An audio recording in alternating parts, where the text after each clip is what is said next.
حضرت سلمان فارسی رضی اللہ تعالیٰ عنہ ارشاد فرماتے ہیں کہ شعبان المعظم کا آخری دن تھا، اگلے دن رمضان شروع ہونے والا تھا کہ رسول پاک علیہ السلام نے ہمیں رمضان کی فضیلت پر خطبہ ارشاد فرمایا۔ آپ اس بات کو غور سے سمجھیے کہ ایسا مہمان جس کے آنے سے پہلے اس کی فضیلت بیان کی جا رہی ہے، اور فضیلت کون بیان کر رہا ہے؟ امام الانبیاء صلی اللہ تعالیٰ علیہ وسلم۔ یہ صرف ہمارے دلوں کے اندر، امت کے دلوں کے اندر اس ماہ مقدس کی فضیلت کو اور اس کی عظمت کو بٹھانے کے لیے کہ پوری طرح تم اپنے ذہن میں اور اپنے دل میں ایک بات بٹھاؤ کہ ایک عظمتوں والا مہینہ تم پر سایہ فگن ہونے والا ہے، عظمتوں والا۔ حضور نے ایک دن قبل اس کی فضیلت بیان۔ ہمارے ہاں یہ ہوتا ہے کہ ہم کسی چیز کی اہمیت کو لیتے ہیں لیکن سمجھتے ہیں کہ یہ کوئی روٹین ورک ہے، یعنی نارملی ہر سال رمضان شریف آتا ہے، اپنے وقت کے حساب سے چاند بدلتا ہے اور اپنے وقت پر رمضان شریف آ جاتا ہے۔ ہم سمجھتے ہیں کہ مطلب روٹین کا ایک معاملہ ہے، ایک روٹین کی چیز ہے۔ لیکن اگر آپ اس کو اس نظر سے دیکھیں گے نا کہ اس مہینے کے آنے سے پہلے، یعنی ابھی ایک دن بعد آنا ہے رمضان کو، اور آنے سے پہلے حضرت سلمان فارسی فرماتے ہیں کہ نبی پاک نے ہمیں باقاعدہ بلا کے خطبہ دے کے رمضان کی عظمت ہمارے دلوں میں بٹھا، یعنی فکری طور پر اور ذہنی طور پر امت کو تیار کیا۔ فرمایا تم پر ایک ایسا مہینہ سایہ فگن ہونے والا ہے جو مبارک ہے تمہارے لیے، باعث برکت ہے تمہارے لیے۔ تم اپنے آپ کو ذہنی طور پر تیار کرو کہ ایک ماہ نور تمہارے قریب آ رہا ہے۔ جو رمضان، اسلامی عبادات جتنی بھی ہیں نا، وہ مخصوص پوجا پاٹ نہیں۔ اسلامی عبادات میں سے کوئی عبادت بھی ایسی نہیں جس کا مقصد یہ ہو کہ آپ نے اتنے وقت سے لے کر اتنے وقت تک فلاں عمل کرنا ہے۔ جتنی بھی عبادات ہیں اسلامی، وہ اپنے دامن میں کوئی نتیجہ رکھتی ہیں، کوئی رزلٹ رکھتی ہیں، اس کے ثمرات انسانی زندگی پر مرتب ہوتے ہیں۔ انسان کو تزکیہ نصیب ہوتا ہے، اس کے باطن کو صفائی نصیب ہوتی ہے، اسے خیر کرنے کا موقع ملتا ہے، تربیت کے بہت سارے مواقع اس میں پائے جاتے ہیں، بہت سارے اسرار و رموز کے ساتھ اسلامی عبادات ہیں۔ یہ جو رمضان المبارک ہے نا، یہ جو روزہ ہے، یہ روزہ اپنے دامن کے اندر تربیت رکھتا ہے، تربیت۔ یا ایھا الذین آمنوا کتب علیکم الصیام کما کتب علی الذین من قبلکم لعلکم تتقون۔ اے ایمان والو، تم پر روزے فرض کیے گئے جیسا کہ تم سے پہلے لوگوں پر بھی فرض کیے گئے تھے تاکہ تم تقوی اختیار کرو۔ روزہ تمہیں پرہیزگار بنائے گا، تمہارے اندر سے جو نفسانی چیزیں ہوں گی انہیں نکالے گا، اور اللہ تبارک و تعالیٰ کی طرف تمہارے دل کا رجحان ہوگا، تمہاری روح کا رجحان ہوگا، تمہیں تزکیہ دے گا۔ روزہ انسان کی تربیت کرتا ہے، انسان کو روزہ ذہنی طور پر تیار کرتا ہے کہ اللہ کے حکم کے مطابق کھانا ہے، اللہ کے حکم کے مطابق پینا ہے۔ سب سے بڑا مسئلہ اس دور کا رزق کے حلال کا حصول ہے اور حرام سے اجتناب ہے۔ تو روزہ ہمیں یہ سبق پڑھاتا ہے کہ ہم وہی کھائیں گے اور اسی وقت کھائیں گے جو کھانے کا ہمیں ہمارے رب نے حکم ارشاد فرمایا ہے، اور جسے اللہ رسول منع کر دیں گے جتنی مرضی چمک دمک اپنے دامن میں رکھے، جتنی مرضی، لیکن ہم وہی لیں گے جو ہمارے لیے جائز ہے۔ آپ غور فرمائیے، روزہ لعلکم تتقون، روزہ تمہیں پرہیزگار کرتا ہے۔ بہت سارے لوگ ایک بات کرتے ہیں کہ عادتیں نہیں بدلی جاتی۔ یار کوشش کرتا ہوں لیکن میری عادت نہیں تبدیل ہوتی۔ میں آپ کو ایک رائے دینے لگا ہوں، مشورہ دینے لگا ہوں، میں آپ سے یہ عرض کرنے لگا ہوں کہ موقع آیا ہے رمضان شریف کا۔ رمضان میں نا بندہ روٹین میں اپنی عادتیں بدلتا ہے۔ کسی کو سویرے 7 بجے کھانے کی عادت ہے، کسی کو 9 بجے کھانے کی عادت ہے، کوئی صبح ناشتہ نہیں کرتا، دوپہر میں ہی کھاتا ہے۔ لیکن رمضان آیا تو عادت بدل گئی، 7 بجے والا بھی نہیں کھا رہا، 9 بجے والا بھی نہیں کھا رہا، دوپہر والا بھی نہیں کھا رہا، سارے سحری میں کھا رہے ہیں۔ عادت بدل گئی، بالکل طبیعت بدل گئی، روٹین چینج ہو گئی۔ کوئی اٹھ رہا تھا صبح فجر میں، اللہ کی توفیق سے، اللہ تعالیٰ معاف فرمائے، تو کچھ ایسے بھی تھے جو 9-10 بجے اٹھ رہے تھے، کچھ الحمدللہ فجر پڑھ کے چلو کسی وجہ سے پھر سو گئے، 10-11 بجے اٹھ رہے تھے، روٹین بدلی ہوئی تھی۔ رمضان آیا تو بدل گئی، سارے سحری میں اٹھ رہے ہیں، تہجد کے وقت سب کی آنکھ کھل رہی ہے، بالکل روٹین بدل گئی، حالات بدل گئے، معاملات تبدیل ہو گئے، اوقات تبدیل ہو گئے، دفاتر کے ٹائم تبدیل ہوئے، اسکولوں کے نظام تبدیل ہوئے، مدارس کے اوقات تبدیل ہوئے، ہر چیز کے اندر تبدیلی آئی۔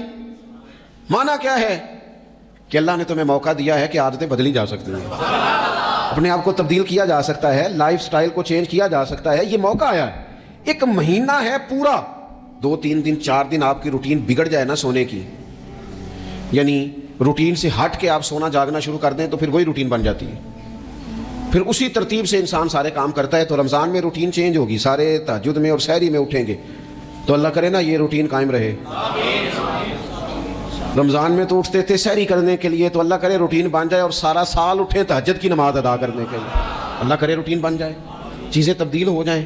وہ لوگ جن کو ڈاکٹر کہہ رہے تھے کہ دوائی بھی کھانی ہے اور پرہیز بھی کرنا ہے، تو وہ کہہ رہے تھے جی دوائی کھانا تو آسان ہے، پرہیز کرنا مشکل ہے، تو بدلنے لگی ہے نا روٹین، آ گیا نا رمضان، پرہیز کا ٹائم شروع ہو گیا۔ لہذا بہترین فائدہ یہ ہوگا کہ رمضان میں پرہیز ہوگی، ڈائٹ پلان بالکل بنایا جا سکتا ہے، اس میں چیزوں کو بالکل مرتب کیا جا سکتا ہے۔ تو رمضان شریف کے آنے سے پہلے ذہنی طور پر اپنی عادات کی تبدیلی کا پروگرام بنائیں، عادتیں بدل جایا کرتی ہیں۔ رسول کریم دنیا میں آئے وَيُزَكِّيكُمْ، حضور تزکیہ کرنے تو آئے ہیں، عادتیں بدلنے تو تشریف لائے ہیں۔ نبی پاک نے صفائی ستھرائی کر دی، ساری ناپاک چیزوں کو نکال دیا۔ تو روٹین دیکھیں کہ رمضان میں تقوی کے حصول کے لیے اپنی عادات کو تبدیل کرنا ہے، اور اس کے لیے ذہنی طور پر اپنے آپ کو تیار کریں۔ وہ جو کہتے ہیں بچے سویرے نہیں اٹھتے، وہ روٹین بنا لیں، یہ موقع آیا ہے، ابھی سے ارادہ کر لیں کہ جناب ہم نے اس ترتیب سے اپنے گھر کو، ماحول کو، بچوں کو اس ترتیب سے ہم نے مرتب کرنا ہے چیزوں کو۔ یہ آپ ارادہ کریں، اللہ تعالیٰ مدد فرمائے گا۔ رمضان المبارک کی جو خاص فضیلت ہے، اس خاص فضیلت کو رمضان آنے سے پہلے ذہن میں بٹھا لیں، اور رمضان المبارک پورے کا پورا اس ذوق سے گزاریں کہ ذہن میں بات موجود ہو، ذہن میں، کہ دراصل رمضان کیا ہے۔ اللہ کے پیارے رسول صلی اللہ تعالیٰ علیہ وسلم نے فرمایا، اے لوگو تم پر ایک عظیم المرتبت مہینہ سایہ فکن ہو رہا ہے۔ حضور فرماتے ہیں شہر مبارک، فرمایا یہ بڑا برکت والا مہینہ ہے، یہ برکتیں لے کے آیا ہے، یہ رحمتیں لے کے آیا ہے، یہ اپنے ساتھ عنایات لے کے آیا۔ اور نبی اکرم صلی اللہ تعالیٰ علیہ وآلہ وسلم نے فرمایا جو بندہ بھی قرب الہی کی نیت سے رمضان میں نیکی کا طلبگار ہوگا، فرمایا وہ اگر نفل نیکی کرے گا نا تو اللہ تعالیٰ اسے فرض کے برابر ثواب عطا فرمائے گا۔ اور حضور علیہ الصلوۃ والسلام فرماتے ہیں جو اس مہینے میں ایک فرض ادا کرے گا اللہ 70 فرضوں کے برابر اجر عطا کرے گا۔ اپنے ذہن میں ایک بات بٹھائی جائے، ذہن میں یہ بات بٹھائی جائے کہ یہ نا برکت والا مہینہ ہے، اس میں میرا ثواب بڑا ضربوں کے ساتھ آگے بڑھے گا، ایک ذہن بنایا جائے اور پھر ثواب اکٹھا کرنا شروع کر دیا جائے۔ پھر وہ ترتیب بنا لی جائے، کاروباری نہیں، روحانی ترتیب، کاروباری نہیں، یعنی نئے سے نئے سٹال نہ تیار کیے جائیں، مہنگائی کیسے کرنی ہے اور کس طرح کر کے کن چیزوں کی آج کل مانگ ہوگی، کس ترتیب سے سودا پہلے ہی خریدنا ہے، مہنگا کیسے کرنا ہے، اللہ معاف کرے مصنوعی قلت کیسے پیدا کرنی ہے، کمائی کیسے کرنی ہے۔ رمضان کے اندر جناب لوگ ساری ترتیب لگا کے، ساری، میرے ایک دوست ہیں میڈیکل کے شعبے سے وابستہ ہیں، تو مجھے کہنے لگے کہ ڈاکٹر بھی اپنی روٹین بدلتے ہیں اور معدے والی ساری دوائیاں بھی اکٹھی کر لیتے ہیں کیونکہ رمضان آنے والا ہے، یہ زیادہ لوگ استعمال کریں گے۔ تو وہ ماحول نہ پیدا کریں کہ ہر چیز دنیا داری ہو جائے، ہر چیز دنیا داری نہیں، ہر چیز کو ایک نیا روپ دے دیا جائے اور نیا سے نیا مال کمانے کا سلیقہ بنایا جائے۔ میں اکثر کہا کرتا ہوں کہ رمضان تو اس لیے تھا نا کہ اس میں کم کھانا ہے، تھوڑا کھانا ہے، لیکن اگر بندہ کہے کہ میں نے صبح کا چونکہ کھایا نہیں لہذا اب شام کو اتنا کھانا ہے کہ ہفتے سے پہلے ڈاکٹر کے پاس بھی جانا ہے، میں نے وہ سارا پوری کرنی ہے روٹین، تو پھر وہ مقصد کو نہیں نہ سمجھا، پھر اس نے اس خوبصورتی کو نہیں پایا جو خوبصورتی اس کو دین دینا چاہتا تھا۔ ایک تو رمضان کی فضیلت کو سمجھنا، اور پھر جب ہم روزہ دار ہیں، ہم نے روزہ رکھا ہوا ہے، تو نبی پاک علیہ السلام نے خود اس مفہوم کو کھول کے بیان کیا، فرمایا جس بندے نے جھوٹ نہیں چھوڑا، گناہ نہیں چھوڑا، گویا غیبت نہیں چھوڑی، بدی نہیں چھوڑی، تو اللہ کے محبوب علیہ الصلوۃ والسلام فرماتے ہیں پھر اللہ تعالیٰ کو اس کے بھوکا پیاسا رہنے کی تو کوئی ضرورت نہیں، کیونکہ لعلکم تتقون، تقوی اختیار کرنا تو روزے کا مقصد تھا۔ اور اگر اس نے وہ بات کو سمجھا ہی نہیں، استاد کے لیے صرف استاد ہو جانا ہی ضروری نہیں، اس کو پھر اپنے منصب کا لحاظ کرنا بھی ضروری ہے کہ میں استاد ہوں۔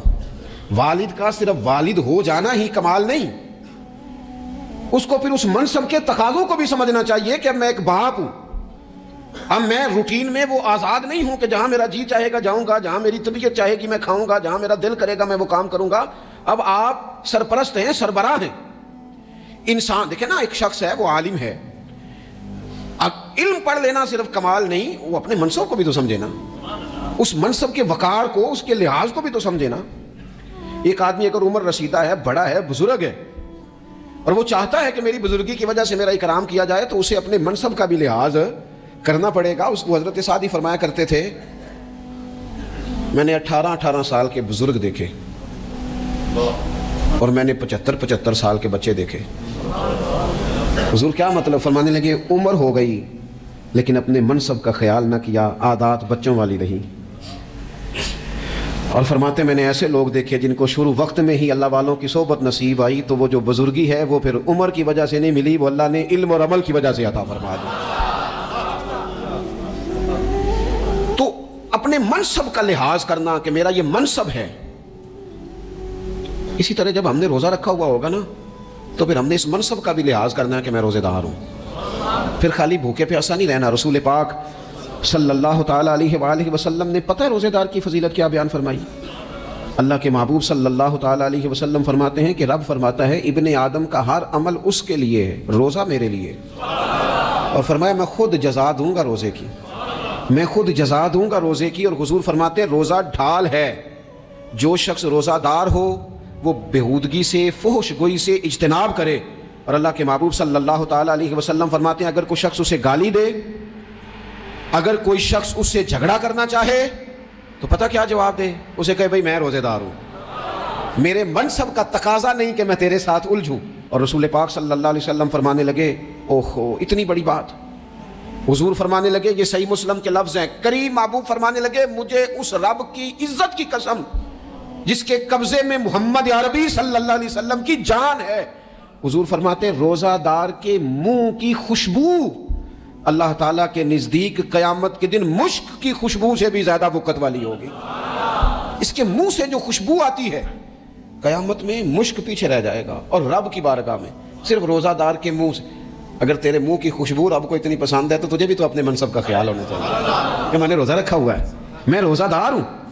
اور میرے نبی پاک علیہ السلام کے یہ دو لفظ ہیں نا، وہ صوفیاء ہیں نا اللہ کے نیک بندے جو ساری زندگی تڑپتے رہے کہ کبھی یہ حقیقت منتظر نظر آنا لباس مجاز میں، کبھی مالک ایک دفعہ کبھی تیرا جلوہ ملے، کبھی یہ حقیقت منتظر نظر آنا لباس مجاز میں. لاکھوں سجدے تڑپ رہے ہیں میری جبین نیاز میں. اور جو ساری زندگی کہتے رہے کہ ہم تو عمر دراز مانگ کے لائے تھے 4 دن، 2 آرزو میں کٹ گئے، 2 انتظار میں، یہ دیکھو انہیں انعام ملنے لگا. جو اس کی راہ کے سوالی تھے، جو اس کے رستے کے مسافر تھے، جو اسے پانا چاہتے تھے، جو اس کی دید کرنا چاہتے تھے، جو اسے ملنا چاہتے تھے، میرے رسول پاک علیہ السلام نے فرمایا روزہ دار کو 2 خوشیاں ملیں گی. ایک خوشی اس وقت ملتی ہے جب وہ افطار کرتا ہے، اور فرمایا ایک خوشی اس وقت ملے گی جب وہ اپنے رب سے ملاقات کرے گا، جب وہ اس سے ملے گا تو اس وقت روزہ دار کو خوشی ہوگی. میرے دوستو خوشی تو جو ہوگی سو ہوگی، لیکن یہ لفظ بڑے حسین نہیں کہ روزہ دار کی رب سے ملاقات ہوگی. یہی لفظ بڑے باکمال نہیں. ایک روایت میں تو یہ ہے نا کہ روزہ میرے لیے ہے میں اس کی جزا دوں گا، اور ایک روایت میں یہ ہے کہ روزہ میرے لیے ہے اور رب فرماتا ہے میں خود روزے کی جزا ہوں. یعنی باقی نیکیوں پر ثواب ملے گا، روزہ رکھنے والے کو رب رحمان ملے گا. نبی اکرم صلی اللہ تعالی علیہ وسلم کے امت کے صوفیاء نے نا کچھ چیزوں کو بڑا کھولا ہے. عارف رومی کہتے ہیں کہ ایک دن نا محمود غزنوی نے خزانوں کے دروازے کھول دیے اور فرمایا بھائی میں نے آج ہر چیز کھول دی ہے، جو جس چیز پہ ہاتھ رکھے گا وہ اسی کی ہو جائے گی. لوگ دوڑے، کوئی سونے کی طرف، کوئی چاندی کی طرف، کوئی جائیدادوں کی طرف، کوئی خزانے کی کنجیوں کی طرف، کوئی بڑے بہترین گھوڑے اور اونٹوں کی طرف. لوگ دوڑ گئے، جو جس پہ ہاتھ رکھے گا اسی کا. سب بھاگ گئے. ایاز بیٹھا ہے،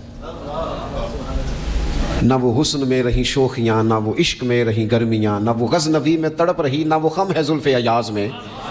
وہ لذتیں کہاں؟ ایاز چپ کر کے بیٹھا ہے. پھر محمود نے ایاز کی طرف مخاطب کر کے کہا ایاز اٹھنا نہیں، آج لوٹ سیل لگ گئی ہے، جو جس چیز پہ ہاتھ رکھے گا اسی کی. ایاز کہنے لگا بات پکی ہے نا؟ تو محمود خوش تھے، موڈ بڑا اچھا تھا، کہا بالکل پکی ہے. تو ایاز کہنے لگے چلو ٹھیک ہے. ایاز اٹھے، پیچھے سے جا کے نا تو محمود کے کندھے پہ ہاتھ رکھ دیا. محمود کے کندھے پہ ہاتھ رکھا. محمود کہنے لگے یہ کیا بات کا، آپ سے میں نے پوچھا تھا بات پکی ہے، جو جس پہ ہاتھ رکھے گا اسی کا نا. تو تھوڑی دیر پہلے مسکراتے چہروں میں آنسو آ گئے. ایاز بھی روئے تو محمود بھی روئے. کہا بادشاہ پکا رہنا، وہ جن کو خزانے چاہیے تھے وہ دوڑ گئے، مجھے تو چاہیے. لنگ کئی مہینے تے برس گئے تے تیری دید نو دیدے ترس گئے، تیری تو ملے گا. تو پھر کہا محمود نے، اس نے کہا میں وعدہ کر چکا تھا، بس ٹھیک ہے، باقیوں کے خزانے اور میں تیرا، طے ہو گئی. فرمایا باقی نیکیوں پر ثواب ملے گا، روزہ رکھنے والے کو رب رحمان ملے گا، اللہ کا قرب ملے گا. دیکھو نا وہ خاص انسان کو کیفیت حاصل ہوتی ہے روزے میں، رب کے ہونے کا یقین. وہ جو صوفیاء کہتے ہیں نا مراقبہ کرو، وہ نصیب ہوتا ہے. یعنی کسی کو کیا پتا ہے اس کا روزہ ہے کہ نہیں؟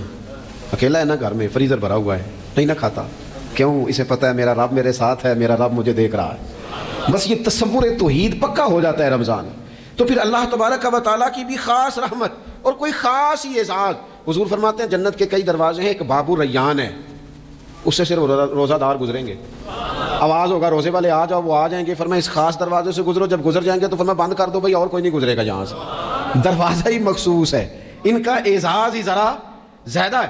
تو میرے عزیز رمضان شریف کے اندر وہ منصب کا بس خیال رکھیں کہ میں روزہ دار ہوں، اس احتیاط کے ساتھ. اور دوسری جو رمضان کی چند عبادات ہیں نا، سب سے پہلی تو میں عرض کروں گا تراویح کے حوالے سے. یہ بات یاد رکھ لیں کہ نبی پاک علیہ الصلوۃ والسلام نے فرمایا جس نے ایمان اور احتساب کی نیت کے ساتھ رمضان میں قیام کیا، اللہ اس کے پچھلے سارے گناہوں کو معاف فرما دے گا. اور ایک مقام پر نبی پاک صلی اللہ تعالیٰ علیہ وسلم نے بیان کیا، یہ مشکات میں موجود ہے. حضور فرماتے ہیں رمضان اور قرآن دونوں قیامت کے دن بندے کی شفاعت کریں گے. رمضان کہے گا یا اللہ میں نے اسے دن بھر کھانا کھانے سے باز رکھا، اور تیری بارگاہ کے حکم کے مطابق اس نے اپنے آپ کو ان چیزوں سے بچا کے رکھا. اور قرآن کہے گا مالک رات میں نے اسے نیند سے روکے رکھا. کیا مطلب؟ اس نے کھڑے ہو کے عبادت کی. اگرچہ اس سے مراد شارحین حدیث نے تراویح بھی لیا ہے، تہجد کی نماز بھی لیا ہے، صلاۃ اللیل بھی لی ہے، لیکن میرے عزیز یہ خاص ربط ہے قرآن مجید کے ساتھ تراویح کا. مسنون ہے رمضان کی راتوں میں قرآن مجید اور تراویح کا پڑھنا. اگر تھوڑی سی نا طبیعت میں صرف تبدیلی پیدا کی جائے، میں نے دیکھا ہے کہ جو لوگ کہتے ہیں نا میرا وقت بڑا قیمتی ہے، بڑی ساری جگہوں پہ آپ کو بیٹھنا پڑتا ہے، بیٹھیں آپ 2 گھنٹے بیٹھیں، 3 گھنٹے بیٹھیں. میں نے دیکھا ہے لوگ جاتے ہیں کسی دفتر میں تو رات کو چلے جاتے ہیں، اس علاقے میں کھڑے ہیں، پاسپورٹ کے دفتر کھڑے ہیں، شناختی کارڈ کے دفتر کھڑے ہیں، امیگریشن کی لائنوں میں کھڑے ہیں. کچھ ذہن تو بنائیں کہ میں نے رات کھڑے رہنا ہے اور اپنے رب کی عبادت کرنی ہے. تراویح کو ذرا ذوق سے آپ اگر تھوڑا ارادہ کر لیں گے نا، یعنی کوئی ایسا مشکل کام نہیں. میری تو رائے یہ ہے کہ پہلے 3-4 دن ذرا جم کے ذہن بنائیں اور تھوڑا سا نا روٹین کو بدلنے کی کوشش نہ کریں. جس امام صاحب کے پیچھے تراویح شروع کریں کوشش کریں ساری وہیں پڑھیں. روٹین بدلنے سے بھی سستی آتی ہے. ایک دن یہاں گئے، 2 دن وہاں گئے، تو یہ روٹین بدلنے سے بھی بعض اوقات سستی آتی ہے. کوشش کریں ایک جگہ پہ قرآن شریف سننا شروع کریں اور پھر پورا قرآن مجید وہیں پہ سنیں. خود میرے فاضل بریلوی رحمۃ اللہ علیہ فرماتے ہیں کہ حضور کی نعت پڑھنا تو گویا تیز دھاری تلوار پہ چلنے کے مترادف. یہ جہاں حسین ہے وہاں نازک بھی بڑا ہے. اے پائے نظر ہوش میں آ، یہ کوہ نبی ہے، آنکھوں سے بھی چلنا یہاں بے ادبی ہے. تھوڑا باریک معاملہ. حسن ہے کیا؟ آپ حیران ہوں گے کہ حسن کی کوئی جامع تعریف ہی آج تک نہیں ہو پائی. جو علم الکلام کے لوگ ہیں انہوں نے حسن کی کوئی جامع تعریف ہی نہیں کی. کچھ نے کہا کہ گورے رنگ کو حسن کہتے ہیں، گورے رنگ کو. تو افریقہ کے لوگ کہنے لگے نہیں جناب، ہمارے ہاں جو زیادہ کالا ہوتا ہے وہ زیادہ حسین گنا جاتا ہے. جو زیادہ، چلیں آپ کو یہ بات مشکل، آپ نے کون سا افریقہ کے لوگوں سے ملاقات کیا، میں سادی بات کرتا ہوں. ماں اپنے بیٹے کو چاند کہتی ہے اور بہن اپنے بھائی کو کہتی ہے کہ نہیں کہتی؟ بولے نا پھر آپ لوگ. بہن اپنے بھائی کو، یہ پکی بات ہے اور کنفرم ہے کہ چاچو کبھی چاند نہیں ہوتا، چاند مامو ہی ہوتا ہے. یہ طے شدہ بات ہے. ٹھیک عرض کر رہا ہوں جی. چاچو کبھی چاند، چاہے وہ چاند کا ٹکڑا ہی کیوں نہ ہو، وہ چاند ہو سکتا. چاند کون ہوتا ہے؟ یہ تھوڑے پنڈ کوئی اور رواج ہے تو میں وہ گل کر لینا. اب بولے تو صحیح، چاند کون ہوتا ہے جی؟ چاہے بیچارہ بڑا ہی پریشان کن چہرہ رکھتا ہو پھر بھی وہ چاند ہی ہوتا ہے. تو اس کا مطلب ہے کہ حسن کی تعریف گورا چٹا ہونا تو نہیں، ورنہ سارے ماموں چاند تھوڑی ہوتے ہیں. تو بعض لوگوں نے کہا کہ گورے رنگ کو حسن کہتے ہیں، کچھ نے کہا نہیں یہ تعریف بھی ٹھیک نہیں. حسین وہ ہوتا ہے جس کے نین نقش ٹھیک ہوتے ہیں، وہ حسین ہوتا ہے. بڑا گورا چٹا رنگ ہو لیکن اس کی ناک کی چپٹی، میری طرف دیکھیں، بڑی مہربانی، اللہ آپ کو جزائے خیر دے. ناک ہی اس کی چپٹی ہو اور کان ہی اس کے ٹھیک نہ ہو تو وہ کیسے حسین ہو گیا؟ انہوں نے تعریف یہ کر دی کہ جس کے نین نقش اچھے ہوتے ہیں وہ حسین ہوتا ہے. امام راغب کہنے لگے نہیں، تم دونوں کی بات ٹھیک نہیں. حسن دیکھنے والے کی آنکھ میں ہوتا ہے. حسن دیکھنے والے کی، لیکن نا کچھ کو پیلا رنگ پسند ہے، کچھ کو نیلا پسند ہے. تو وہ فرمانے لگے کہ پھر حسن تو آنکھ میں ہوا نا، جس کو جو چیز پسند تھی وہ اس کے لیے حسین ہو گئی. تو حسن دیکھنے والے کی آنکھ میں ہے. حضرت برا بن عازب رضی اللہ تعالیٰ عنہ نے مسئلہ حل فرمایا، بخاری مسلم میں موجود ہے. فرمانے لگے نہیں یار، یہ ساری تعریفیں غلط ہیں. حسن وہ ہے جو میرے نبی کے پاس ہے صلی اللہ علیہ. وہ فرماتے ہیں جو کپڑا میرے نبی نے پہنا ہے وہ کپڑا بھی حسین ہے. جو نالین میرے نبی نے استعمال کر لی وہ نالین بھی، بولتے جائیے، وہ نالین بھی حسین ہے. اگر حضور نے ٹوپی پہنی ہے تو وہ ٹوپی بھی حسین ہے، اور اگر ٹوپی پر پگڑی باندھ لی ہے تو وہ امامہ بھی نور والا امامہ ہو گیا. حسن داستان حسن جب پھیلی تو لامحدود تھی، اور جب سمٹی تو بس تیرا نام ہو کے رہ گئی۔ حسن کیا ہے؟ تو فرمانے لگے، حضرت براء بن عازب بخاری مسلم میں موجود ہے، فرمانے لگے کان رسول اللہ صلی اللہ علیہ وسلم احسن الناس وجہا، حضور ہی ساری دنیا سے حسین تھے۔ اور کوئی یہ نہ سمجھے کہ بناوٹ حسین تھی، فرماتے ہیں احسنہم خلقا، میرے نبی کے اخلاق بھی بڑے حسین تھے۔ ایک شخص کی چہرہ بڑا، اور دیکھیں حسن کا موضوع کیوں رکھا گیا اور کیوں انہوں نے کہا کہ آپ کی بات کریں۔ لوگ کہتے ہیں جی آپ لوگ میلاد بیان کرتے رہتے ہیں، حسن و جمال بیان کرتے رہتے ہیں، فضائل و کمالات بیان کرتے رہتے ہیں، تعلیمات آپ کو بیان کرنی چاہیے۔ کتابیں بھری ہوئی ہیں، سیرت کی کتابیں، شمائل کی، خصائل کی کتابیں بھری ہوئی ہیں۔ اگر یہ چیزیں بیان نہیں کرنی چاہیے تھی تو صحابہ نے روایت کیوں کی تھی؟ انہوں نے روایت کیا ان چیزوں کو، جو پڑھے لکھے حضرات ہیں وہ توجہ فرمائیں، انہوں نے ان چیزوں کو پہلے روایت کیا، ایک دوسرے کے آگے بیان کیا۔ اور کن لوگوں کے آگے بیان کیا؟ صحابہ نے تابعین کو بتایا۔ انہوں نے حضور کے چہرے کا دیدار کیا ہوا تھا تو حسن کی خیرات آگے پھیلا رہے تھے، نبی پاک کے حسن کی خیرات آگے پھیلا رہے تھے، لوگوں کو بتلا رہے تھے کہ رسول کریم صلی اللہ علیہ وسلم کتنے حسین ہیں، کتنے خوبصورت ہیں۔ چہرے جو ہوتے ہیں نا، چہرے لوگوں کے، ان کے اندر بڑا کچھ چھپا ہوتا ہے۔ خود نبی کریم صلی اللہ علیہ وسلم نے فرمایا ہے، بخاری مسلم میں موجود ہے، فرمایا اللہ کے ولی کی بھی تعریف یہ ہے کہ تم دیکھتے اس کا چہرہ ہو پر تمہیں خدا یاد آ جاتا ہے۔ اس کا مطلب ہے ظاہری حسن کے اندر بھی بڑی کشش ہے۔ اور یاد رکھیں اعلیٰ حضرت فاضل بریلوی رحمۃ اللہ لکھا ہے، ایک ہوتا ہے انسان کے ظاہر کا حسن اور ایک ہوتا ہے اس کے باطن کا حسن۔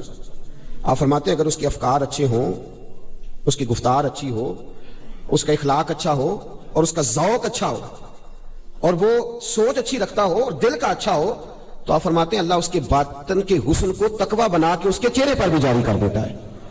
وہ تقوی کا جو حسن ہوتا ہے نا، جیسے نبی پاک صلی اللہ علیہ وسلم نے فرمایا ہے، سرکار فرماتے ہیں کہ جو شخص 7 کوٹھڑیوں کے اندر بھی تہجد کی نماز پڑھے نا، کسی کو پتہ نہ ہو کہ یہ رات، ہم تو لوگ بتاتے رہتے ہیں نا، شروع کرتے ہیں میں جب تہجد کے وقت اٹھا او فلانی مسجد میں بابا جی درود شریف پڑھ رہے تھے، فرمایا جو تہجد پڑھے گا اسے بتانا نہیں پڑے گا، صبح اس کا چہرہ ہی بتا دے گا کہ رات اس نے تہجد کی نماز پڑھی ہے۔ اللہ کریم اس کے چہرے جو ہوتے ہیں نا میرے دوست، ان کے اندر بڑا کچھ چھپا ہوتا ہے، اور چہرے سے اگلی منزل ہوتی ہے انسان کی گفتگو کی۔ 2 چیزیں ایسی ہوتی ہیں جو بندے کو کھول کے واضح کر دیتی ہے کہ یہ کیا ہے۔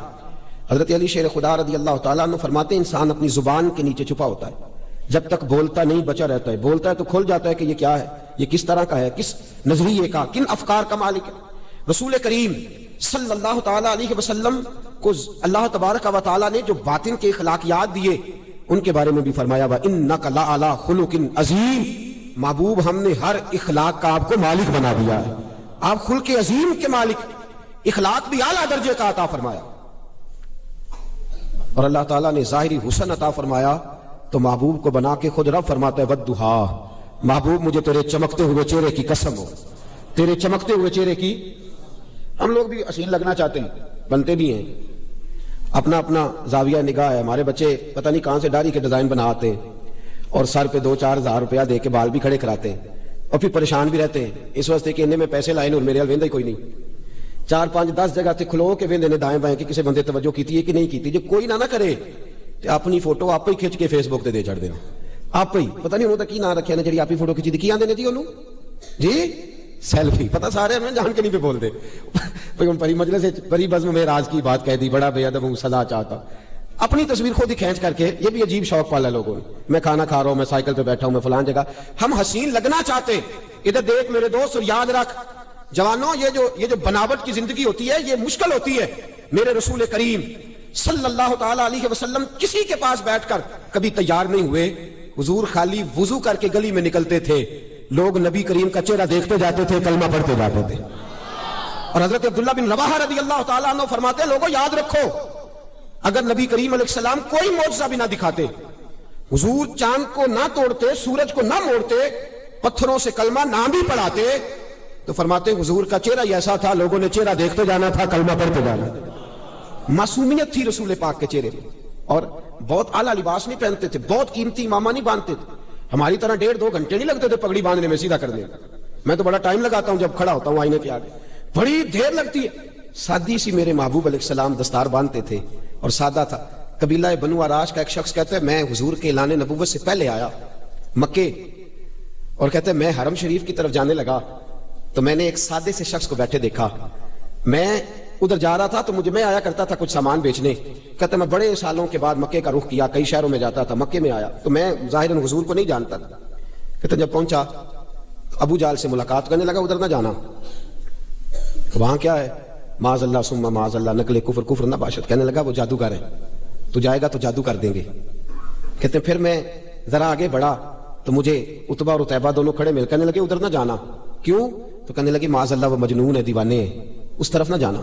کہتے ہیں میں ان لوگوں کی باتیں سن کے حیران ہو گیا کہ یار چلو ٹھیک ہے نہیں جانا چاہیے، لیکن انسان کو جس چیز سے منع کیا جائے نا اس کا تجسس بڑھتا ہے کہ ذرا کھول کے دیکھوں تو صحیح آخر ماجرا کیا ہے۔ کہتے ہیں وہ سب چلے گئے، دائیں بائیں ہو گئے، اور محبوب کتنی دیر تک حرم میں بیٹھے ہیں۔ کہتے ہیں میں قریب جا کے بیٹھ گیا، فرماتے ہیں حضور سید عالم علیہ السلام نے دعا کے لیے ہاتھ اٹھائے تو میں نے دیکھا کہ بغلوں کے نیچے محبوب نے کئی جگہ پہ پیوند لگائے ہوئے ہیں، سادے کپڑے ہیں میرے کریم کے، اور فرماتے ہیں امامے کا میں نے رنگ دیکھا تو وہ بھی کسی پرانے کپڑے کا محبوب نے باندھا ہے، اور فرماتے ہیں تحیات کی حالت میں کریم بیٹھے ہیں۔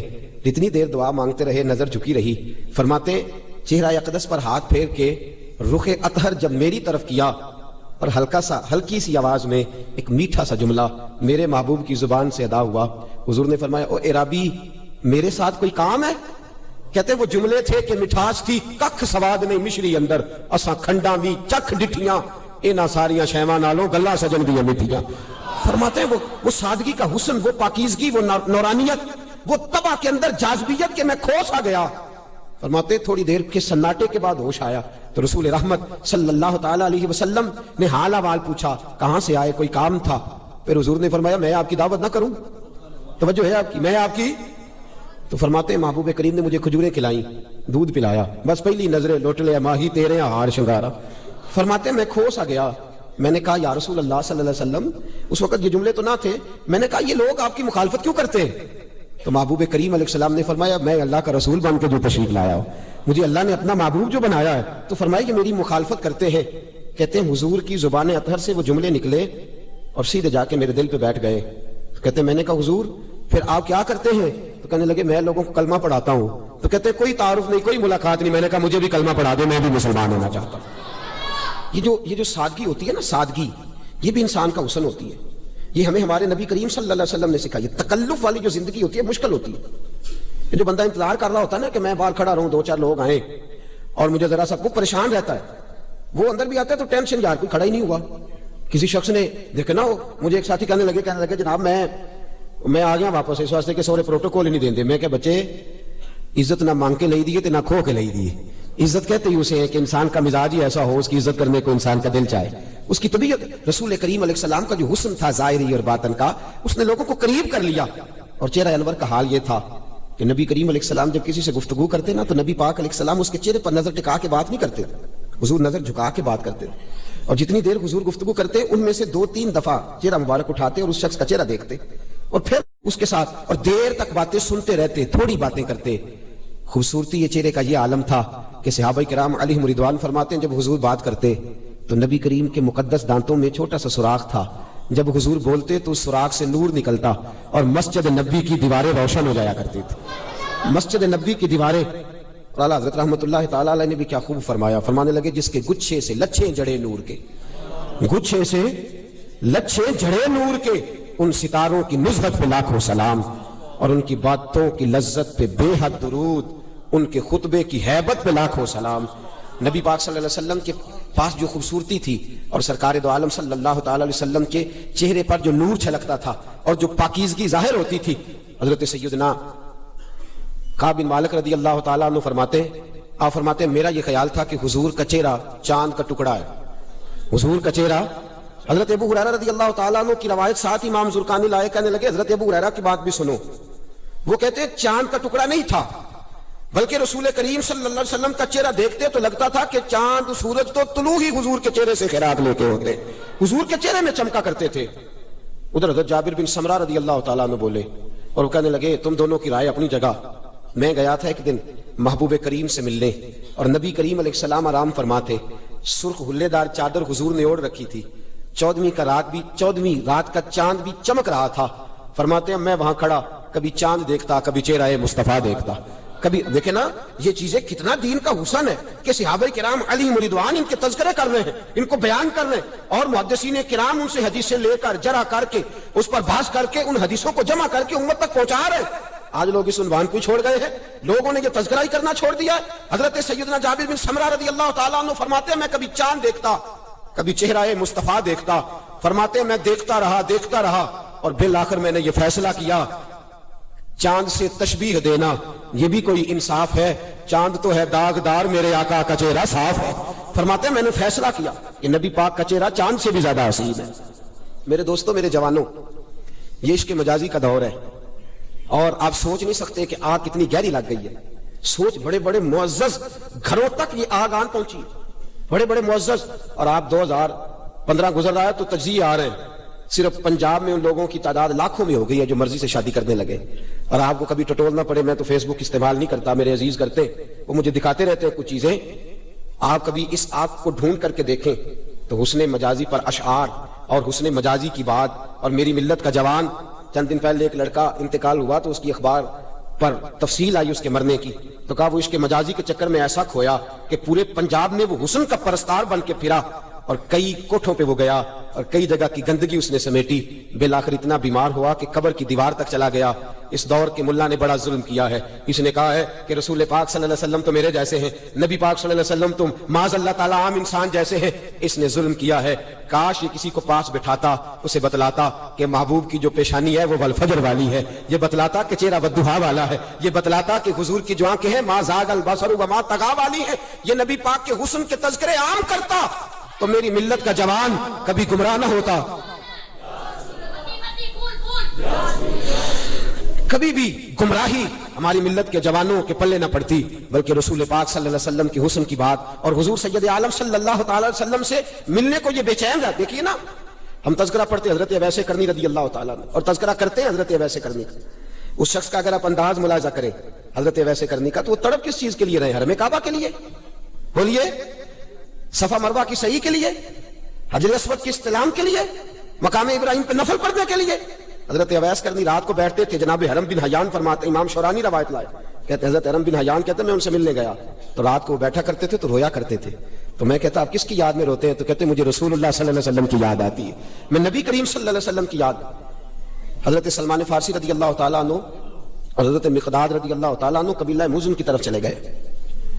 آپ نے نا ایک جگہ پہ بیٹھ کے رسول پاک علیہ السلام کے اخلاق کے حسن کے تذکرے چھیڑ دیے۔ توجہ میری بات کی طرف رکھیے، میں اصل میں زیادہ سادہ آدمی ہوں نا، زیادہ سادہ، اور میں پہلے بھی آیا تھا تو میں نے عرض کیا تھا میں ناقل سا شخص ہوں جو بات پڑھ کے نقطہ کوئی بھی نہیں آتا، اور نقطہ بیان کرتے ہم ڈرتے بھی ہیں۔ ہمارے بزرگوں نے لکھا ہے کہ قرآن و سنت سے محدثین کو استدلال کرنا چاہیے، لہٰذا ہم استدلال بھی نہیں کرتے، ہم بالکل وہ بات جو پڑھی ہوتی ہے اسی کو منوان بیان کرنے کی کوشش کرتے ہیں۔ لیکن اثر کرے نہ کرے سن تو لے میری فریاد، نہیں ہے داد کا طالب یہ بندہ ہے آزاد۔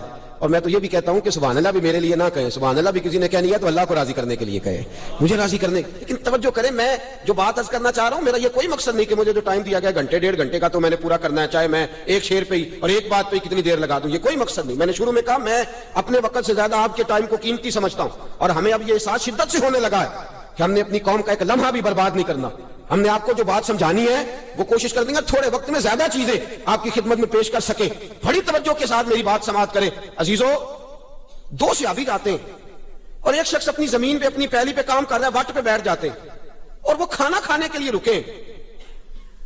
قاضی سلمان منصور پوری نے بھی اس کو لکھا ہے، کئی اور سیرت نگاروں نے لکھا ہے، وہ کھانا کھانے کے لیے رکے اور کھانا کھاتے کھاتے ہی وہ نبی پاک کے حسن کی باتیں شروع کر دی انہوں نے۔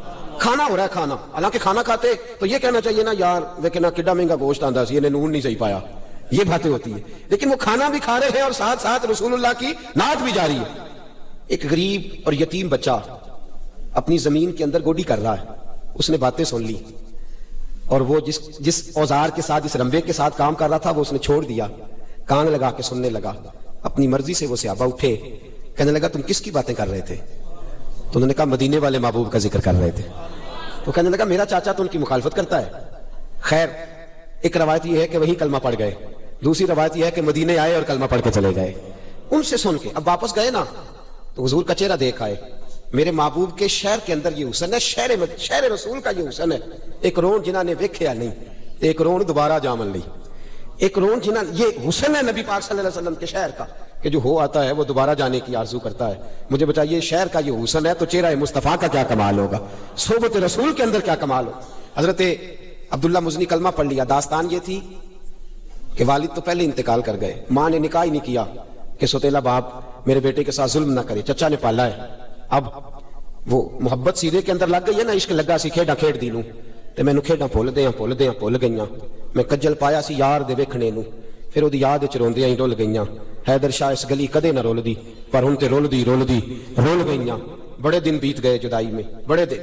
اور دوستو ہونا چاہیے, آج بھی ایسا ہونا چاہیے کہ کوئی رات ایسی آئے کہ ہم بھی اٹھ کے اپنے علامہ صاحب کے پاس جائیں اور اس سے کہیں بڑے دن ہو گئے ہیں, محبوب کی زیارت کرنے کو جی چاہتا ہے, کوئی بتاؤ کون سا درود پڑھے تو زیارت ہوگی. اب یہ سوتے خشک ہوتے جا رہے ہیں, اب دلوں کے اندر سے یہ سرور اٹھتے دکھائی دے رہے ہیں. اہل خیر کی مجالس بھی اس محبت سے خالی ہوتی جا رہی ہے. اللہ ماشاءاللہ. حضرت عبداللہ مزنی کئی دنوں سے بے چین ہے, ماں کے پاس جاتے تو روتے ہیں, کہتے ہیں ماں حسن مصطفیٰ کے لیے بے چین ہو گیا ہوں, نبی پاک کے بغیر میرا دل نہیں لگتا. ماں کہتی بیٹا تیرا چاچا بڑا دشمن ہے معاذ اللہ اسلام کا, تو جانے کی بات کرے گا تو وہ ناراض ہو جائے گا, تجھے مارے گا. چلے جاتے, 2 4 5 بار تو صبر کیا, پھر دل کے ہاتھوں مجبور ہو گئے. دل کملا ہے, چل رہا ہے, ضد کردا ہے, مجبور ہو گئے. ماں کے سامنے کھڑے ہوئے, روئے, آنکھوں میں آنسو آئے. تو ماں تو ماں ہوتی ہے نا.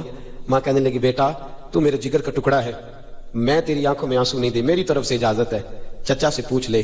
آئے محبوب کے حسن کے قیدی آئے, نبی کریم صلی اللہ علیہ وسلم کے جلوے دیکھنے کو بے چین. حضرت عبداللہ مزنی آئے تو چاچا کے سامنے سینہ تان کے کھڑے ہوئے, گردن جھکی ہوئی ہے. چاچا یہ تو جانتا تھا مسلمان ہو گئے ہیں, مسلمان جب کوئی ہوتا ہے تو اس کے انداز ہی بدل جاتے ہیں, اس کے طور طریقے ہی بدل جاتے ہیں. کھڑے ہیں, کدھر آئے ہو؟ نظر جھکی. اور بولتا کیوں نہیں؟ زبان بند ہے. کیوں نہیں بول, کہاں جانا ہے؟ تو ہلکے لب و لہجے میں حضرت عبداللہ مزنی بولے, کہا چچا میرا مدینے جانے کو دل کرتا ہے, لنگ کئی مہینے تے برس گئے, تے او دی دید نو دیدے ترس گئے, اب میرا دل کرتا ہے, میں حضور کے جلووں کے لیے بے چین ہوں, اب نہیں رہ سکتا, مجھے جانے دو.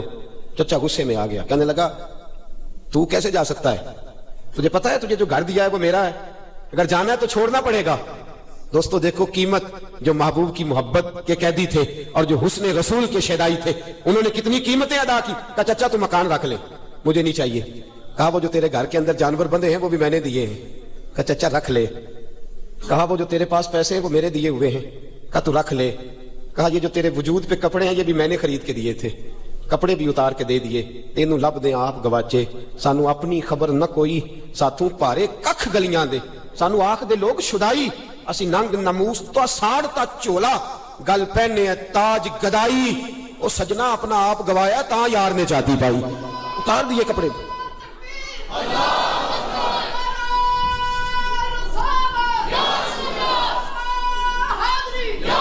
اب نکلے ماں کے پاس گئے اور کہتے ہیں اماں میں ایک دن پہلے بھی ننگا پیدا ہوا تھا تو نے کپڑے پہنائے تھے, تو میں پھر ننگا ہو گیا, دیکھ میری طرف. تو ماں ہوتی ہے نا, 2 عورتوں والے کپڑے دیے, پہنے, مدینے آ گئے. میرے محبوب کریم صلی اللہ تعالی علیہ وسلم کی بارگاہ میں رہنے لگے. سادے سے ہیں, ایک دن اونچی آواز میں اللہ اللہ کر رہے تھے, حضرت عمر نے ڈانٹ دیا, فرمایا آہستہ ذکر کیا کر, تجھے پتا نہیں جب لوگ قریب بیٹھے ہو تو اونچا ذکر نہیں کرنا چاہیے. آنکھوں میں آنسو آ گئے اور ایک کونے میں بیٹھ کہنے لگے میں نے حضور کو نہیں بتانا, اب ہم ہر بات ہی نبی پاک کو بتا کے پریشان. کونے میں بیٹھے فرماتے جب نبی کریم آئے نا مسجد میں اور سرکار منبر پہ بیٹھے تو میں سامنے بیٹھا تھا, اپنا کو مل جائے تو دکھ تازے ہو جاتے ہیں نا, تو میں تو حسن کا قیدی تھا. کہتے چہرہ حضور کا دیکھا تو یہ چہرہ ایسا تھا جو زخموں پہ مرہم لگایا کرتا تھا. فرماتے ہیں چہرہ ودوہا دیکھا تو میری آنکھوں میں آنسو آ گئے, پر کریمہ تیرے بھی قربان جائیں, حکم دیتے تو میں سر کے بل آتا, لیکن حضور نے منبر چھوڑا اور جہاں میں بیٹھا تھا وہاں حضور آئے, کندھے پکڑ کے کھڑا کیا, سینے سے لگایا. کہتے ہیں میں کھول کے رویا. حضور نے فرمایا کیا ہوا؟ کہ یا رسول اللہ کچھ بھی نہیں, میری غلطی تھی, عمر نے ڈانٹ دیا. آپ نے منع جو کیا تھا کہ قریب کو بیٹھا ہو تو اونچی تلاوت بھی نہ کرو, تو میں ذکر کر رہا تھا, فاروق اعظم نے ڈانٹ دیا. فرمایا بلاؤ نا عمر کدھر ہے, بلاؤ نا ذرا عمر کدھر ہے. حضرت عمر آئے تو نبی پاک نے فرمایا عمر اور کوئی اونچا ذکر کرے تو ڈانٹ دینا, لیکن میرا عبداللہ کرے تو تمہیں نہیں ڈانٹنا. تمہیں پتہ نہیں یہ میرے جلووں کی خاطر کتنی تکلیفیں برداشت کر کے آیا ہے, کتنی تکلیفیں سہ کے آیا ہے. صحابہ کہتے ہیں پھر ہم نے اس کا ایک اور حسن بھی دیکھا, اس شخص کا ایک اور رنگ بھی دیکھا, جے تو چڑھے آؤتے دار بھی نہیں, جے تو وکیا عشق بازار بھی نہیں, ایڈا سستا سودا پیار بھی نہیں, ایڈا سوکھا لبدا یار بھی نہیں. کئی جنگل گانے پیندے نے, کئی دوزخ لنگڑے پیندے نے, جو اس ملوں بھی مل جاوے ایدو سستا ہور بپار بھی نہیں. کچھ سمجھ نہیں آندی لوکاں نو, او کا دے نال شہید کرے, ڈٹھی یار دے ہاتھ تلوار بھی نہیں, پر او دا خالی جاندا وار بھی نہیں. فرمانے لگے حضور نے فرمایا اس کو نہیں ڈانٹ. صحابہ کہتے ہیں پھر ان کا انتقال ہوا مدینے میں انتقال ہوا. فرماتے اتنا نبی پاک کو روتے کبھی نہیں دیکھا جتنا حضور آج روئے. اور فرمایا حضور جنازے کے ساتھ چلے تو ایک قدم یہاں رکھتے دوسرا ہٹا. محبوب یہ کیا ہے؟ فرمایا فرشتے ہی اتنے زیادہ آئے ہیں جنازے میں, فرشتے اس کثرت سے آئے ہیں. حضرت عبداللہ مزنی کی قبر تیار تھی, جنازہ مکمل ہو تو فرمایا سرکار نے لگتا ہے تم نے قبر ٹھیک نہیں بنائی. یہ ہیں حضور کے حسن کے قیدی, ان کو اجر کیا دیا جا رہا ہے, لگتا ہے ٹھیک نہیں بنائی. حضور پہلے قبر میں اترے, پھر بیٹھے, پھر قبر میں لیٹے. صحابہ کہتے ہیں ہم نے کہا عبداللہ تیرے نصیبوں پہ قربان جائیں, تجھ سے کیا حساب ہوگا, ساری رحمتیں تو پہلے تیری قبر میں پہنچ گئی, ساری رحمتیں تو پہلے تیری قبر میں. حضور مفتی اعظم ہند شہزادہ اعلی حضرت رحمت اللہ علیہ فرماتے عشق سرکار کی ایک شمع جلا لو دل میں. کتنی بولے؟ عشق سرکار کی ایک شمع جلا لو. کہاں بولیے جی؟ نہیں سارے بولے کہاں جلانی ہے. وہ کیسے جلے گی؟ کبھی کبھی آنسو صرف نبی پاک کے لیے آئے, کبھی کبھی رات کو اٹھ کے بیٹھے تو کوئی پوچھے جناب کیا ہوا, بیوی پوچھے کیا ہوا, بچے پوچھے کیا ہوا, تو آپ کہیں میرا مدینے جانے کو دل کرتا ہے. یہ سوتے ہونے چاہیے, یہ ہمارے بزرگ ہمیں درس دیتے. عشق سرکار کی ایک شمع جلا لو دل میں, بعد مرنے کے قبر میں بھی اجالا ہوگا. اور اعلیٰ حضرت رحمت اللہ علیہ فرماتے لحد میں عشق رخ شاہ کا داغ لے کے چلے, اندھیری رات سنی تھی چراغ لے کے چلے. تو نبی پاک صلی اللہ علیہ وسلم کے حسن سے محبت کرنے والے دیکھیے نا, بخاری میں موجود ہے. صحابہ کہتے ہیں ہماری کوشش ہوتی تھی پہلی صف میں نماز پڑھے, ثواب زیادہ ہوتا ہے. اور ماننے لگے نہیں ثواب بھی ہوتا ہے, لیکن ہم تو پہلی صف میں اس لیے نماز پڑھتے تھے کہ نماز بھی ہوتی رہے گی, چہرہ ودعا کا دیدار بھی ہوتا رہے گا, یہ تلاوت بھی ہوتی رہے گی, یہ تلاوت بھی ہوتی رہے گی. نبی پاک صلی اللہ تعالی علیہ وسلم کو اللہ نے ظاہر کا حسن بھی کمال دیا, باطن کے اخلاقیات بھی کمال. کچھ لوگ گورے چٹے ہوتے ہیں, لب و لہجہ ٹھیک نہیں ہوتا, ان کی ظاہری بناوٹ بڑی اچھی ہوتی ہے, لیکن بولتے ہیں تو ان کی زبان سے ایسے تیر برستے ہیں کہ دل چھیل کے رکھ دیتے ہیں, کاٹ کے گزر جاتے ہیں روح کو. میرے محبوب کا ظاہری حسن بھی کمال کا تھا, اخلاق بھی کمال کا تھا. محبوب پاک علیہ السلام کے انداز کمال کے تھے. بس تیری صورت تیری سیرت زمانے سے نرالی ہے, اور تیری ہر ایک ادا پیارے ادائے بے مثالی ہے. یہ جو چہرے کی معصومیت ہوتی ہے, میں شروع میں عرض کیا یہ نیکیوں کی وجہ سے ہوتی ہے. انسان جب تقوی اختیار کرتا ہے نا, ہم نے بہت سارے بزرگوں کو دیکھا ہے وہ گورے چٹے نہیں تھے, گھورا رنگ نہیں تھا, سانولے تھے, لیکن ان کے باطن کے حسن نے ان کے چہرے کو نور علی نور کر دیا. فیض مجسم علامہ فیض احمد صاحب ویسی رحمت اللہ علیہ کا رنگ گھورا سفید نہیں تھا, لیکن اگر کوئی ان کو امامہ باندھے اور جبہ پہنے دیکھتا تھا تو دیکھتا ہی رہتا تھا. حضرت علامہ الحاج ابو داؤد محمد صادق صاحب رحمت اللہ علیہ, آپ کیا جان سکتے ہیں کہ وہ بڑی دیر تک حجام کے پاس بیٹھے رہتے ہو, یا 5-10 جگہوں سے انہوں نے کریمیں خرید کے رکھی ہوئی تھی, لیکن جو چہرہ دیکھتا تھا وہ دیکھتا ہی رہ جاتا تھا.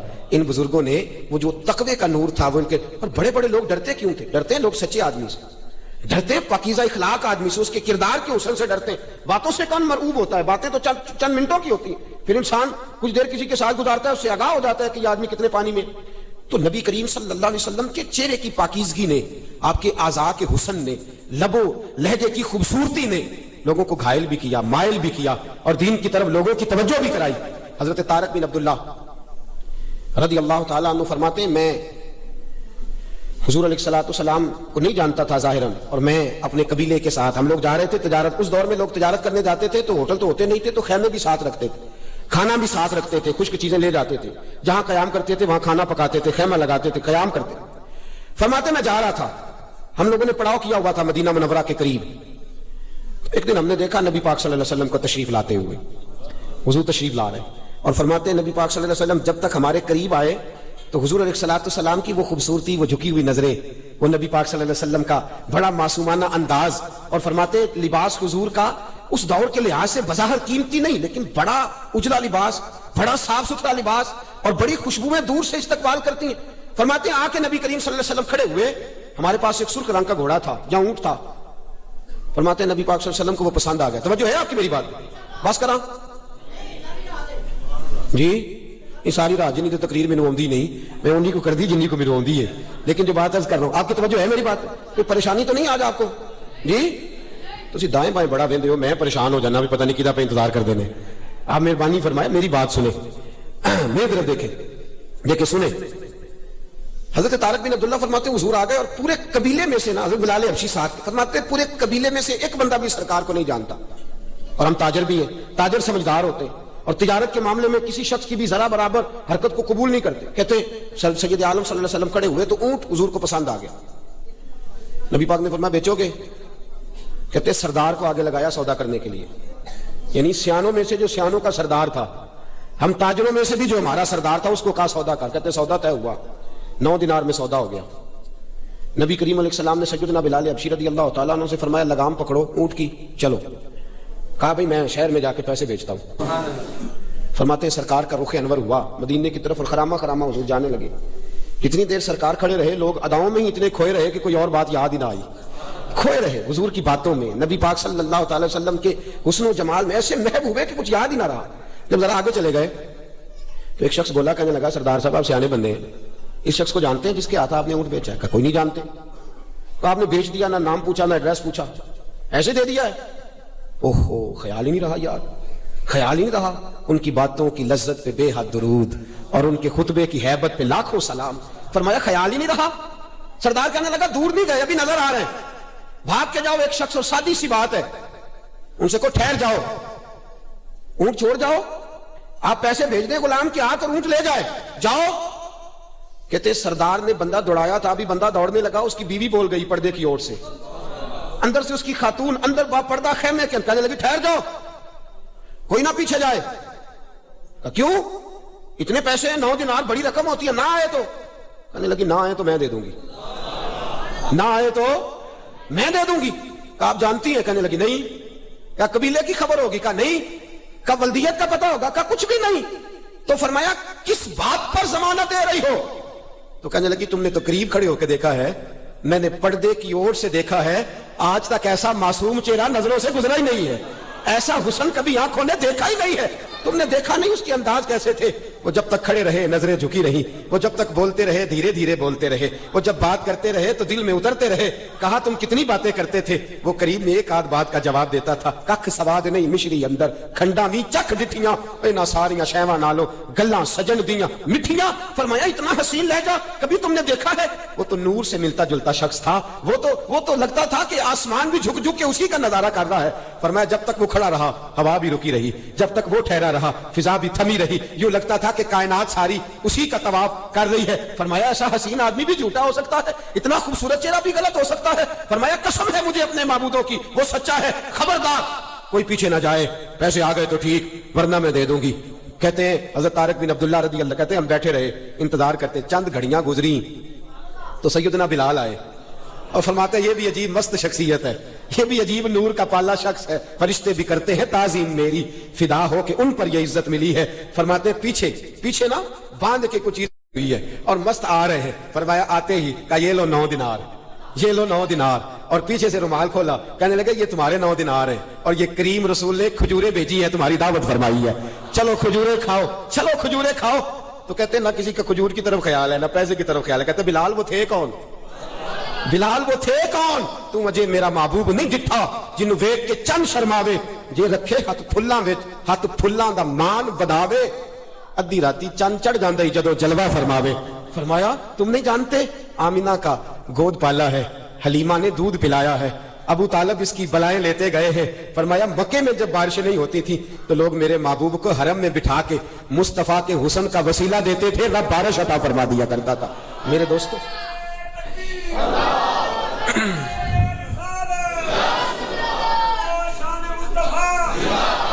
یہ حسن، یہ پاکیزگی، اور ادھر دیکھیں باہر والوں کو کئی دفعہ بندہ بڑا حسین لگتا ہے، گھر والے جو ہوتے ہیں ان کے پاس ہمیشہ رہتا ہے نا، اس لیے میں نے اکثر بزرگوں کے حالات میں دیکھا ہے باہر والے زیادہ مانتے ہیں، شہر والے کم مانتے ہیں، یہ میں نے دیکھا ہے، جو چیز پاس رہتی ہے اس کی اتنی قدر ہے۔ لیکن میرے محبوب علیہ السلام اس تعریف سے بھی مبرہ ہیں، حسن کی جتنی تعریفیں باہر والوں نے کی ہیں اس سے کہیں بڑھ کے گھر والوں نے کی ہیں، اس سے کہیں بڑھ کے گھر والوں نے تعریفیں کی ہیں، گھر والوں نے، اور انہوں نے تعریفیں کی ہیں جنہیں میرے نبی نے خود بہت بڑا حسین فرمایا ہے۔ حضرت عائشہ صدیقہ ام المومنین رضی اللہ ابن اساکر کہتے ہیں، اور درجہ حسن کی حدیث محدثین نے اس کو کہا ہے، فرماتی ہیں میں چرخہ کاٹ رہی تھی، ایک تو وہ سوئی والی روایت ہے نا، اس کا یہ درجہ نہیں محدثین نے بیان فرمایا، لیکن یہ فرماتی ہیں میں چرخہ کاٹ رہی تھی اور حضور میرے پاس بیٹھے ہوئے تھے، نبی کریم میرے پاس ہے۔ ایک وہ روایت ہے کہ فرماتی ہیں میں کچھ سی رہی تھی اور اندھیرا تھا، سوئی گر گئی، نبی کریم تشریف لائے، حضور کے چہرے میں اتنی چمک تھی کہ کھوئی ہوئی سوئی مجھے واپس مل گئی۔ یہاں دوسرے لفظ بیان کرتی ہیں، فرماتی ہیں میں چرخہ کاٹ رہی تھی، حضور بیٹھے ہوئے تھے، موسم گرمی کا تھا، نبی کریم بیٹھے، گرمی کے موسم میں پسینہ آئے تو کیا ہوتا ہے؟ پاس بیٹھنے والے اٹھ کے سائڈ پہ ہو جاتے ہیں. فرماتی ہیں میں بیٹھی تھی, قریب بیٹھے تھے, حضور کو پسینہ آ گیا. فرماتی ہیں یوں بالوں میں سے حضور کے پسینے کا پانی جب چہرے پہ گرا نا, فرماتی ہیں مجھے چرخہ ہی بھول گیا, مجھے چرخہ ہی. مکھ چند بدرشا شانی ہے تے متھے چمک دی لاٹ. انداز دیکھیں نا ہمارے بزرگوں کا, پہلے حدیث پڑھتے ہیں پھر شعر کہتے ہیں. تے مکھ چند بدرشا شانی ہے تے متھے چمک دی لاٹ, کالی زلف تے اکھ مستانی ہے تے مخمور اکھی ہیں مدھ برینا. اور بڑی باتیں کر کے پیر میرے علی شاہ بہت بڑے متکلم تھے. آپ سیف چشتیاں پڑھے تو بہت بڑے محدث بھی تھے, بہت بڑے شیخ تھے, علم میں بھی بہت بڑا مقام ہے طریقت کے ساتھ ساتھ. پیر میرے علی شاہ صاحب کیا فرماتے, کہتے ہیں بس گویا حضرت عائشہ صدیقہ رضی اللہ تعالیٰ عنہ کی اس بات کی ترجمانی کرتے ہیں. فرماتے ہیں بس اتنی بات سمجھ میں آئی ہے, کوئی مثل نہیں ڈھولن دی. بہت بڑا شیخ ہے. اور ہمارے پاس تو باتیں ختم ہو جاتی ہے نا, ان لوگوں کے پاس تو علم لدنی ہوتا تھا نا, جتنی بات چاہتے کہہ سکتے, لیکن کیا کہتے, کہتے ہیں کوئی مثل نہیں, چپ کر میرے علی, اتجا نہیں بولن دی. میرے فاضل بریلوی کیا فرماتے ہیں, فرماتے ہیں لیکن رضا نے ختم سخن اس پہ کر دیا, بس خالق کا بندہ خلق کا آقا کہوں تجھے, خالق کا بندہ خلق کا. اور جن لوگوں نے حسن کی تعریف کیا نا ان کی مقبول بھی بڑی ہوئی ہے. جنہوں نے حسن کی ان کی مقبول بھی. بلغ العلا بے, یہ ترجمہ کی ہے, علماء کی بات نہیں کر رہا ہے, ان کو پتہ ہے. یہ ترجمہ کی ہے بلا کو پتہ ہے. ہمارے وزیر آباد میں نا ایک محفل میں تھا تو ایک بابا جی نے پڑھا, مجھے بڑا مزہ آیا. میں کہ بابا جی ترجمہ کیا, تو مولوی جی ترجمہ چھڈو, سواد دیکھو کنا ہے. ترجمہ چھڈو, یہ سواد دیکھو کنا. بلغ العلا بے کمال ہی کشفت دجا بے جمال ہی حسنت جمیع اور صلو علیہ. اسی کمال دیکھو. لیکن نا حضرت احسان بن ثابت کی نعت ہے, احسن منک لم تر قط عینی. بچے کو یاد ہو گئی. ترجمہ کیا ہے, ہمیں کیا پتا کیا ترجمہ ہے, کیا ضرورت ہے. احسن منک لم تر قط عینی. ترجمہ یہ ہے کہ حضرت احسان کہتے ہیں سونیا دنیا بڑی دیکھی ہے پر تیرے جیسا نہیں دیکھا, کوئی مثل نہیں. یہی بات وہ فرما رہے ہیں. احسن منک لم تر قط عینی, کہتے ہیں اجمل منک لم تلد النساء. سونیا دیکھتا بھی کیسے, تیرے جیسا کسی ماں نے جنا ہی نہیں, تیرے جیسا کسی ماں نے. تو یہ کیا کر رہے ہیں صحابہ, ان کو کہنا چاہیے تھا نا جی تسی اللہ دے بندے کیڑے کام لگ گئے, تسی کوئی تفسیر بیان کرو کسی آیت دی. آپ نے کیا شروع کر دیا ہے. اور بیان کہاں کر رہے ہیں, مدینے میں کھڑے ہو کے میرے نبی کے سامنے, رسول پاک کے سامنے بیان کر رہے ہیں. حضرت احسان بن ثابت نے جب بیان کر لیا تو میرے نبی نے کیا فرمایا, اپنے کندھوں سے چادر اتاری اور حضرت احسان بن ثابت کو عطا فرمائی. اور میں آپ کو حوالہ دکھاؤں گا کہ حضرت ابو بکر صدیق حضور کے حسن کی تعریف کرنے والے حضرت احسان بن ثابت کے گھر جا کے ہر مہینے نذرانہ دے کے آیا کرتے تھے, ہر مہینے. جن دنوں سیدہ عائشہ صدیقہ رضی اللہ تعالیٰ عنہ پہ معاذ اللہ بہتان لگا ہے نا, تو حضرت احسان بن ثابت بھی کبھی ان لوگوں سے دوستانہ تھا, محلے داری تھی. تو شبہ ہوا بعض لوگوں کو کہ شاید آپ بھی اس معاملے میں ملوث ہیں. تو حضرت ابو بکر صدیق والد تھے نا, انہوں نے اس مہینے جا کے خدمت نہیں کی حضرت احسان بن ثابت کی. نبی کریم نے بلایا, فرمایا تجھے پتہ ہے احسان ماڑا بندہ ہے, تو گیا نہیں خدمت کرنے. عرض کی حضور مجھے پتہ چلا ہے وہ بھی ان کے ساتھ اٹھتے بیٹھتے. تو محبوب نے فرمایا تو احسان کی خدمت اس لیے کرتا تھا کہ وہ تیری اور تیرے گھر والوں کی تعریفیں کرے. کہا حضور نہیں, میں تو اس لیے خدمت کرتا تھا کہ وہ آپ کے حسن کی تعریفیں کرتے. تو فرمایا وہ تو کام وہ اب بھی کر رہا ہے, وہ کام وہ. پھر حضرت ابو بکر صدیق گئے, دروازے پہ دستک دی. حضرت احسان فرماتے ہیں مجھے پتہ پہلے بھی چلا تھا کہ یار مجھے ایسا نہیں کرنا چاہیے, تو ان لوگوں سے سلام بھی نہیں لینی چاہیے تھی جو سیدہ پاک کے بارے میں ایسی بات کرتے. فرماتے ہیں آئے, دروازے پہ دستک دی, میں باہر آیا. ابو بکر صدیق نے وہ نذرانہ 2 مہینے کا کٹھا نکال کے میرے آگے رکھا تو میری آنکھوں میں آنسو آ گئے. میں نے کہا ابو بکر تیری دلیری اور تیرے حوصلے پہ قربان جاؤں, یہ رنگ کیا ہے, میں آج کے بعد ایسی حرکت ان لوگوں سے ملوں گا نہیں, معافی چاہتا ہوں. تو سیدنا صدیق اکبر کہنے لگے تیری موج ہے, جس سے مرضی مل, جس سے مرضی گل, بس ایک خیال کرنا میرے نبی کی تعریفیں کرتے رہنا, میرے محبوب صلی اللہ علیہ وسلم کے حسن کی بات میرے عزیز یاد رکھ. صحابہ کا یہ وظیفہ تھا.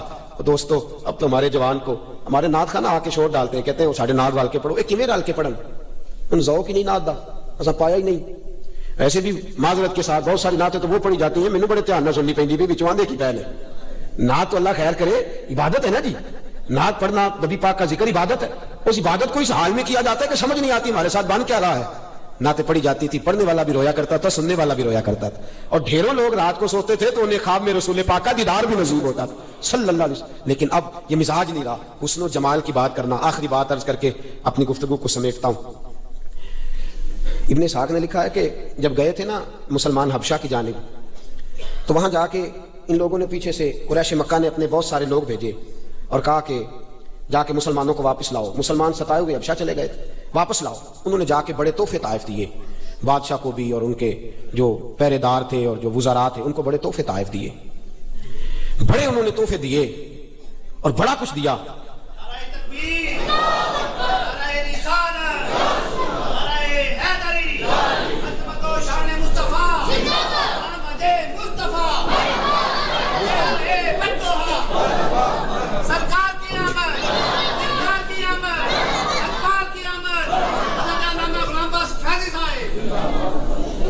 اپنی بات کو اختتام کی طرف لے کے جا رہا ہوں.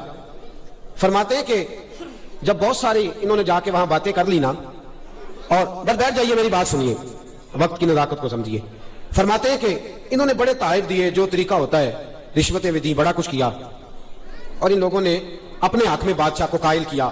اور بات کرنے والی ہوتی ہے نا, جیسے آج لوگ سیرت لکھتے ہیں تو سیرت لکھتے ہیں معاذ اللہ تعالیٰ ثم معاذ اللہ, 40 سال پتہ ہی نہیں تھا, اور وہ تو ہم جیسے تھے, وہ تو اچانک وہی آ گئی, پھر سنبھالی نہیں جاتی تھی, پھر کامتے ہوئے گھر آئے.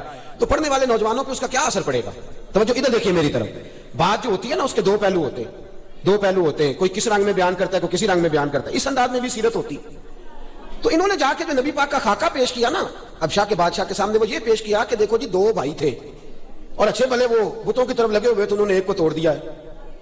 باپ بیٹا تھے, ایک ہی مندر میں کٹھے جاتے تھے, انہیں ایک کو علیحدہ کر دیا, لڑائی شروع کرا دی ہے, فلانا کام کرا دیا. اب بادشاہ اور وہاں جو بیٹھے لوگ تھے ان کی عقل ان باتوں کو نہ قبول کرنے لگی کہ بات تو ٹھیک ہے, نئی بات کرنے کی کیا ضرورت ہے, معاذ اللہ جیسے آج بہت ساری جگہوں پہ بات سننے کو ملتی ہے. خیر, اب بادشاہ بڑا سمجھدار تھا, اس نے کہا ایسے تو نہیں, میں ان کا موقع بھی سنوں گا. حضرت جعفر طیار کو بلایا, حضرت جعفر طیار کو بلایا, سر پہ امامہ, سفید سوٹ, ہاتھ میں چھڑی. اور وہاں جب بات ہو رہی تھی لوگ حضرت جعفر طیار سے کہنے لگے اب کیا بنے گا, اب کیا بنے گا؟ وہ تو بادشاہ تک پہنچ گئے. فرمایا کچھ بھی نہیں بنے گا. کہا وہاں کیا کہیں گے؟